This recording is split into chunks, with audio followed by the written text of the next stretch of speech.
Welcome back to the River Cottage Advanced Cookery Diploma. In this course, I want to really show you some techniques and processes that will help you, whether you're entertaining at home or whether you're in a professional hospitality business, whether you're cooking for a restaurant or a cafe, or whether you just want to get personally even more excited about just how delicious plant-only cooking can be. And just a reminder that all the recipes in my course are vegan.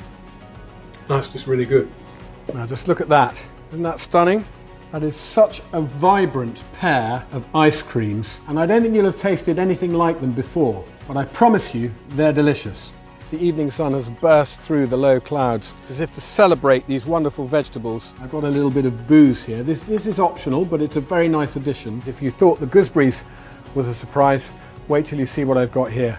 This is a tea cake, so I've made myself a cup of tea. No steak and burgers today. We're going to make this delicious for everybody. We're taking vegetables into the realm of treats and desserts and baking. It's really unusual and really special. Let's continue our celebration of the amazing, vibrant colours, textures, and above all, of course, flavours of the vegetable garden. What can you surprise me with? What can you delight me with?